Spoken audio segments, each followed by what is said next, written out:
Olá, você está no canal Hidros Meio Ambiente. Eu sou Ricardo.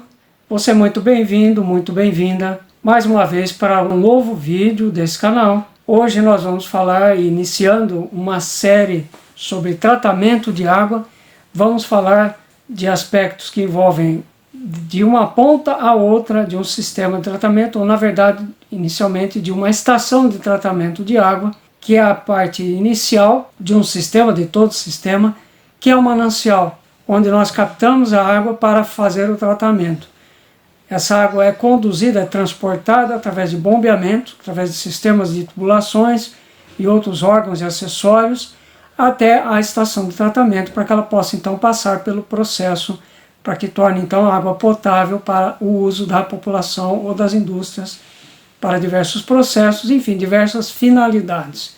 Hoje então nós vamos falar a respeito de alguns aspectos de qualidade, de quantidade, de operacionalização envolvendo o manancial de água, do qual então a água é captada para ser conduzida à estação de tratamento. Acompanhando até o final desse vídeo, você vai entender aspectos muito importantes, inclusive de autores renomados como os professores Richter e Azevedo Neto, entre outros, que então vão analisar esse assunto importante dentro do ciclo de tratamento de água, especialmente água para abastecimento humano. Hoje nós vamos dar início a um ciclo de estudos sobre tratamento de água, e isto com base no ciclo completo dos sistemas de tratamento de água convencional, das estações de tratamento de água convencional, começando pelo manancial, passando por todas as etapas do processo até o cavalete, onde a água é distribuída para a população, até a torneira de uma residência. Para tanto, então, vamos analisar vários aspectos em relação aos mananciais, dos quais são retiradas as águas que são, para as quais são realizados o tratamento. O manancial é a fonte da qual se retira o suprimento de água, sendo que a sua escolha deve levar em conta dois importantes fatores. O primeiro deles é a quantidade e o segundo é a qualidade, ou qualidade e quantidade, que são quantidade e qualidade, formas de caracterização dos recursos hídricos de maneira geral. Para a medição da quantidade de água, nós empregamos medidores de vazão apropriados, entre os quais o chamado medidor Parshall ou calha Parshall, que tanto podem ser utilizados para tratamento de água como também para tratamento de efluentes, e é o caso aqui deste esquema que nós vemos, onde nós temos uma grade removível para a retenção dos materiais sólidos. Aqui nós temos o afluente correndo deste para este sentido, uma placa de concreto que serve para a visualização deste ponto aqui do recebimento do afluente ao sistema de tratamento de esgotos, uma caixa de areia e também aqui na frente o medidor de vazão, que é a calha Parshall. Tanto pode ser utilizado para esgoto como também para água, entre outros tipos de medidores de vazão. Este aqui é apenas para nós ilustrarmos uma das formas de medição de vazão que nós temos disponíveis. No manancial não é necessário que a água existente no mesmo apresente no estado bruto o padrão de qualidade exigido para fins de abastecimento público. Há várias maneiras, portanto, de se alterar as suas características, as características da água que vem no manancial, para tornar a característica ou as características desta água compatível com as exigências do consumidor e da saúde pública, dos órgãos de saúde pública que regulam este aspecto para as populações. Esta possibilidade de tratamento em relação aos mananciais, ou tratamento ou condicionamento da água, é praticamente ilimitada do ponto de vista técnico, porém, e eu grifei isso aqui em vermelho, imperativos de ordem econômica restringem muito a sua execução. Para se obter água adequada em um sistema público de abastecimento, é necessário, entre outros fatores, os seguintes. Primeiro, as características de qualidade de água bruta, ou seja, da água presente no manancial, que elas sejam compatíveis com os processos de tratamento de água economicamente disponíveis. Mais uma vez nós vemos essa questão econômica envolvida.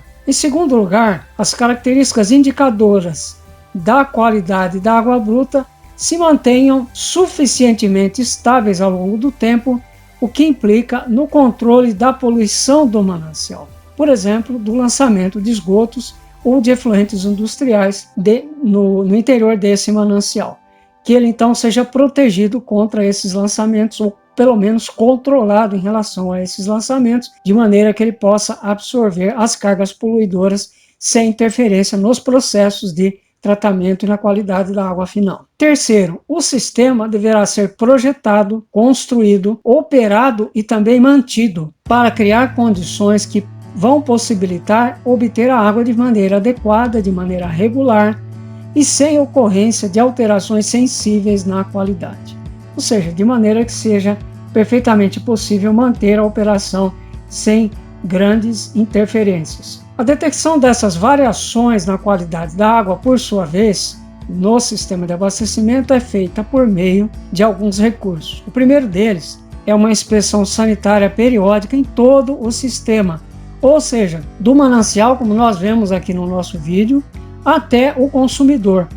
Isso eu havia já dito no início. O segundo fator é o conhecimento da qualidade da água em qualquer fase do seu percurso, novamente do manancial ao consumidor, ou seja, através das variadas etapas do tratamento, por meio de análise da água. Esse acompanhamento, então, ele é feito em várias etapas, sobre as quais nós vamos falar nos próximos vídeos e já vamos comentar algumas coisas neste. O tratamento da água pode ser feito para atender a variadas finalidades. A primeira delas é a finalidade higiênica. Nas finalidades ou finalidade higiênica, nós promovemos a remoção de bactérias, de protozoários, de vírus e de outros micro-organismos e também de substâncias tóxicas ou nocivas. Além disso, nós reduzimos o excesso de impurezas ao máximo e também os teores elevados de compostos químicos que porventura existam naquele manancial. E isso também ao máximo possível dentro das características dos quesitos técnicos e também econômicos que possam atuar ambos de maneira compatível um com o outro. Ainda, o tratamento de água pode ser feito para atender a várias finalidades. A primeira delas, nós já vimos, é a higiênica. A segunda destas são as finalidades estéticas. No caso, a correção de turbidez, correção de cor, de odor e de sabor, que são as características organolépticas que interferem no consumo pelos seres humanos devido à repulsa que esses fatores possam causar quando da ingestão dessa água. A aparência, então, faz com que o usuário, o consumidor, rejeite ou aceite essa água. Então, são as condições estéticas, além das condições higiênicas. E ainda nós temos as condições econômicas, ou as finalidades econômicas, que no caso são, entre outras, a redução da corrosividade, da dureza, da cor, da turbidez, do ferro, de íons como ferro, como manganês, entre outros, porque esses fatores vão provocar problemas econômicos. Por exemplo, quando nós alimentamos um sistema de caldeira com uma água que provém de um determinado manancial e que pode causar, por exemplo, corrosividade numa caldeira e também num sistema de resfriamento e outros sistemas, e até mesmo numa residência. Nós vamos aqui agora analisar alguns itens que foram abordados pelos autores Richter e Azevedo Neto num livro de 1991 que está referenciado na nossa bibliografia ao final do vídeo. O primeiro deles é sobre os cuidados na escolha de um manancial, ou seja, está dentro do nosso assunto de hoje. Então eles ressaltam o seguinte: a primeira coisa, a decisão mais importante em um projeto de abastecimento de água é justamente aquela que se refere ao manancial a ser adotado para a captação e a alimentação de um determinado sistema de tratamento de água ou de uma estação de tratamento de água. Quando nós falamos desse sistema, nós temos mais do que a estação de tratamento de água. Nós vamos falar a respeito disso nos vídeos posteriores. Dentro desse sistema, quais são os outros órgãos dentro deles que não são a estação de tratamento de água. Continuando então, sempre que houver duas ou mais fontes possíveis de abastecimento, dois ou mais mananciais, a sua seleção precisa necessariamente se apoiar em estudos amplos que não se restringam exclusivamente aos aspectos econômico-financeiros. Ou seja, por outro lado, embora os fatores econômicos ou aspectos econômicos financeiros possam limitar e até inviabilizar a instalação de um sistema de tratamento, nós não podemos nos ater apenas a eles. A qualidade da água, as tendências futuras relativas à sua preservação e as condições de segurança devem também ser levadas em conta, devem ser colocadas na balança. Qualidade da água, tendências futuras relativas à sua preservação. Por exemplo, quando nós temos um manancial localizado numa bacia hidrográfica urbana, onde há o crescimento da urbanização ao longo do tempo, isso tem que ser levado em conta. E bem como as condições de segurança, que também estão relacionadas com, por exemplo, a questão da urbanização e o entorno ou as margens desse manancial, que progressivamente vão sendo tomadas pelas populações ribeirinhas. Nos Estados Unidos, eles mencionam, os autores, que a seleção de mananciais foi normalizada pelos chamados Drinking Water Standards, de 1962, portanto, há muito tempo atrás. Essas normas, essas normativas, até hoje são obedecidas, são observadas.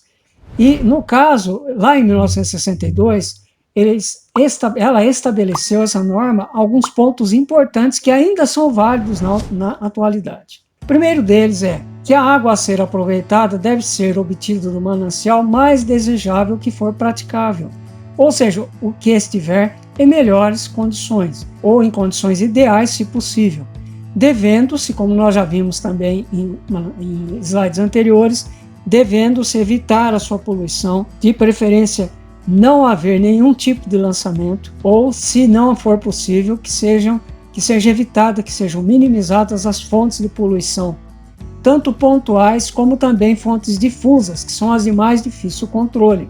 Ainda devem ser feitos levantamentos sanitários frequentes com o objetivo de descobrir eventuais perigos potenciais à saúde.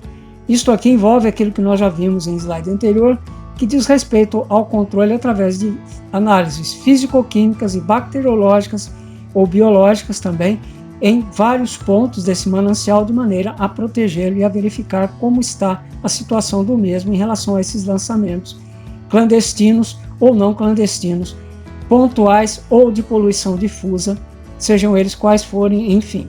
Continuando ainda, segundo Richter e Azevedo Neto, a avaliação da qualidade da água não pode ser feita, isso aqui é muito importante, não pode ser feita com base em uma única análise. Um sistema, uma estação de tratamento de água não pode ser instalada, não pode ser estabelecida com base em apenas uma única análise. É preciso ser feita uma série histórica de análises, um estudo longo e bem planejado, para que se tenha segurança quando no momento da implantação do investimento nessa estação de tratamento de água e até mesmo de todo o sistema. Não só porque as características da água são muito variáveis ao longo do tempo, como porque também as próprias análises, estão sujeitas a flutuações e a erros, não tanto em função dos métodos da aparelhagem, da aplicação no laboratório, mas principalmente em função de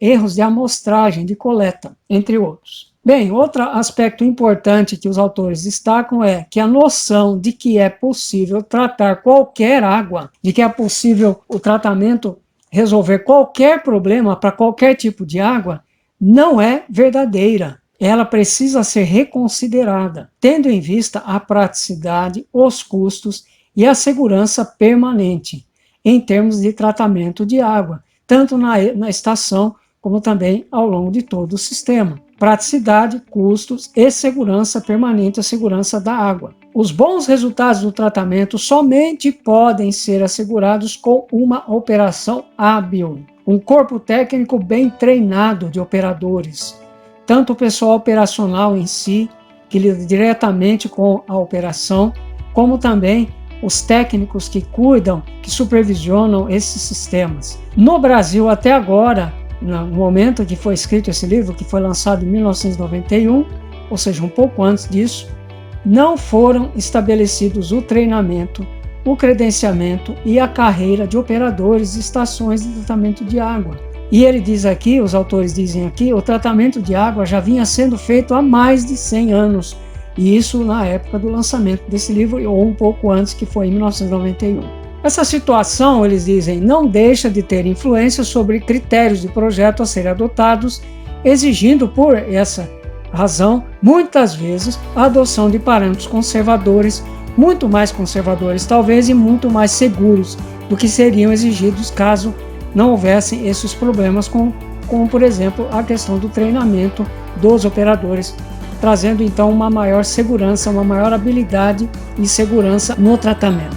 Por outro lado, há uma questão burocrática que prevalece em muitas empresas de abastecimento de água no Brasil e por que não também em outras partes do mundo, que é um fator que restringe a adoção de certos equipamentos mecânicos que exigem manutenção e substituição de peças.